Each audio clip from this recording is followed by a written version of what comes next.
7 o'clock on a Friday morning. I'm Jim Adele, and joining me this morning, Dr. Suzanne Lacey, Superintendent of the Talladega County Board of Education. Dr. Lacey, good morning to you. Good morning. 3 years now we've been dealing with COVID, and started here about in late 19, and there's 20 and 21 and 22, and here we are with an issue now. We're going to virtual learning yesterday and today. How did yesterday go? Yes, so yesterday went really well. We have been working with our teachers, and they have been just super great. They are troopers through this whole process, and they were prepared for yesterday. And what we have been working on since the onstart of COVID is we know that at any moment that this can change, and as you can see, Jimmy Dale, it changed quickly for us in Talladega County Schools. So, having a good plan and being on standby, as we say, is always a great strategy, and I cannot give too many accolades for our teachers and our administrators during this time. Let's talk about that, Suzanne. Our teachers, yes. You talk about being under the gun. They've been under the gun for a long time. Yes, they really have. And what you have to realize, Jimmy Dale, is that, they have families, they have children, they have loved ones.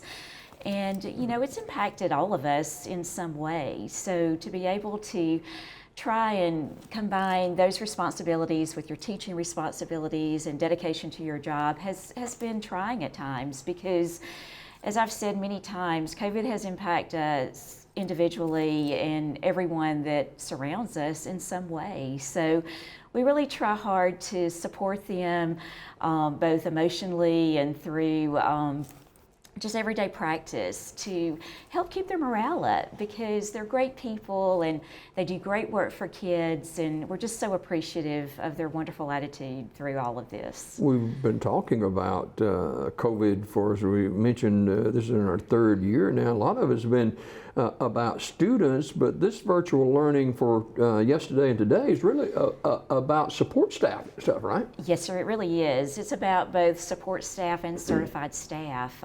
This week, for example, we have combined bus routes, we have combined classrooms. We did that last week as well, but you get to a point where you just can't do that because the absences have increased exponentially during the course of the week. So that led to the decision of going to virtual learning for Thursday and Friday of this week. And of course, on Monday, we will be honoring Dr. Martin Luther King for a holiday. And that will give us an extra day that hopefully people can get well.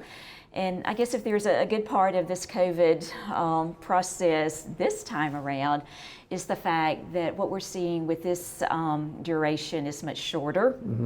People have not been as sick, and they're able to come back to work or school in a much shorter period of time. You mentioned combined classes, and I'm not an educator by any means, but that would be very, very difficult to do. Yes, sir.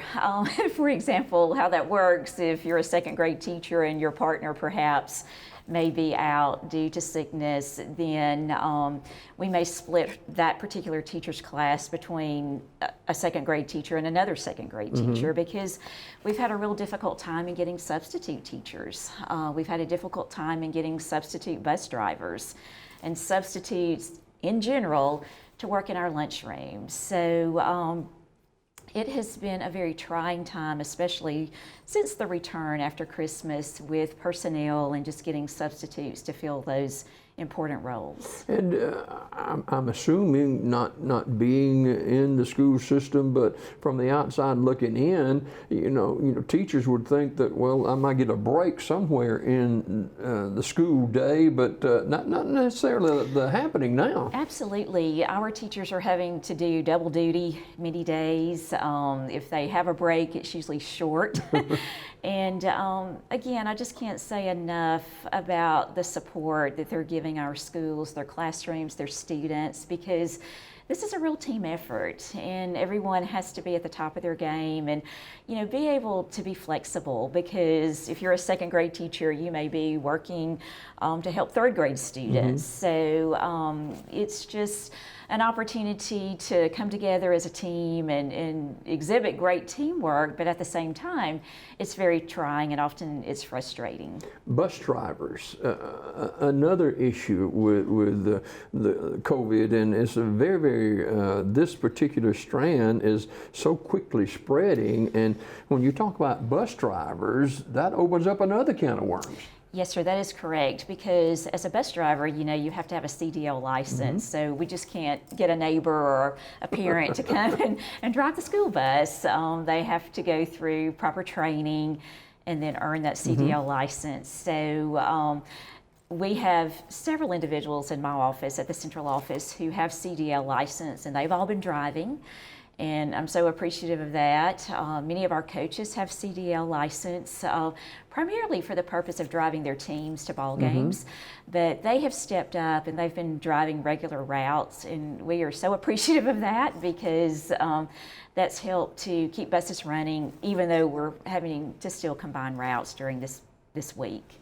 Dr. Suzanne Lacey, our guest this morning, Superintendent of Talladega County Board of Education, Superintendent of the Year, and way to go, congratulations. I know you're excited about that. Yes, thank you. It's just a wonderful reflection on our school district. Now, how was that voted on? I mean, is that by your peers, I guess, or what? Well, actually, there were 9 finalists in the state from every region across the state, and as a finalist for my District 6 region, we had to be interviewed before a committee back in October, and from those interviews, they chose the Alabama Superintendent of the Year.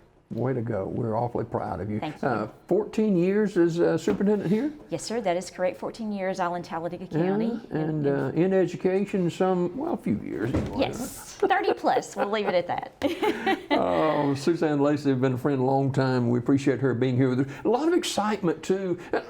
Before we get to that, let me go back to the virtual learning, which concludes today. Is this so fluid that we don't know from day to day what might take place? Well, I think that's a good way to say that. We are planning to return to in-person learning on Tuesday of next week. I have told our administrators, and we're continuing to get updates from them these past 2 days, to just monitor cases, the numbers for kids, and also the numbers for employees. So if we have to make a quick change, we will have to do that. It will be certainly used to it based on staffing, yes. And what we have seen differently this time, and I may have mentioned this, is the fact that it's impacting our adults more readily. Our student absenteeism is consistent with what we saw back in October. So we have fingers crossed, and we are prayerful that we will be back in operation on Tuesday, and moving forward, those are our plans, but be on standby just in case things are not moving in the right direction for us. Yeah, and certainly we applaud all of our educators and students. It's so different. And there was some confusion a week or so ago, whether it's 5 days or 10 days, and where are we at on that as far as coming back to school? Yes, so I think the Department of Public Health and the CDC have gotten consistency on that, and of course the quarantine now is shorter, so that has helped tremendously, and I think that has been based on the fact that this particular variant has not been as invasive and has not made individuals as sick. So individuals can return back to school or work in a shorter period of time, but you have to individually monitor that for yourself, because it does impact individuals differently. So for sure, if children or our personnel are still having symptoms after those 5 days, they need to remain at home and, consult with their physician for that reentry date. Is it too early to gauge an impact long term of what this COVID pandemic has had on education? I don't think so, because we were already gauging that impact. We started immediately this school year, and really back in the summer months, Jimmy Dale, assessing our students to see just where they were in as far as reading and mathematics. And we are constantly reevaluating that so that we know how to adjust instruction in order to build mastery of skills. So I think that's just a constant now. Looking at data before was really important as well, but we weren't having to worry about the loss of instructional time from being out of school. So that is part of our work every day, and certainly something that we are working hard on to make sure our kids are working at their mastery level. Dr. Suzanne Lacey, Superintendent of the Talladega County Board of Education, our guest this morning, and a very busy time of the year for her, and we certainly appreciate her taking time to join us this morning. Been much conversation about the Avondale properties and the excitement of possibly a complex or football stadium at some point for B.B. Comer. Not a whole lot of movement going on now. Update us on that. I will. So, of course, that is a very exciting project for our community. The Talladega County Board of Education owns 30 acres of the Avondale property that we purchased back in 2017. So the exciting part recently, of course, has been our partnership with SAFE and other community partners, and to envision what could be on that property, better known as the EARTH Project, the East Alabama Rural Innovation Training Hub. So just in recent days, we have received good news as far as the condition of the property. We have the results back from the Level 2 assessment, and the property is in pretty good condition as far as soil and things of that magnitude. To look at the property, you see a bunch of concrete on the property. It's not very beautiful right now, but there is hope ahead, and I would predict within the next month, during the month of February, that we will see some movement on the property. Of course, it is a process, and we have to bid that work out. So it's timely. My experience with working with construction and things of that magnitude, it always takes longer. And so the good part, though, is the Level 2 assessment is completed, and that leads us to the next step, which is the actual process of bidding the cleanup, and then the actual opportunity to have contractors and equipment to clean it up and make it a much more beautiful site and a productive site for Can you project a year ahead? Our vision. I think that's hard, and of course, there are things working against us. Our whole world is being impacted by COVID, and that may be supply chain issues, that may be personnel issues in other areas. So, I think if by end of summer, if we could have work on the property as far as cleaning up, then we're also working at the same time, though, Jimmy Dale, working to apply for grants and investors to become part of this wonderful vision for the EARTH Project. So just because you don't see something going on as far as the actual development of the EARTH property, there are other things that are going on under the table to get ready for the launch of that vision. Yeah, there's a new softball field being built on B.B. Comer, too. Yes. The work started before Christmas, and right now we are dealing with some wet property because we had quite a bit of rain during the Christmas holidays. So how's that going to work? Where will I'm trying to get it in my mind. Where will the entrance be? There's a 4th Street right there where it's being built. It's on the side of the elementary school. Okay. So just go past the elementary school, and it's right there on the right. You can see where all the property has been cleared.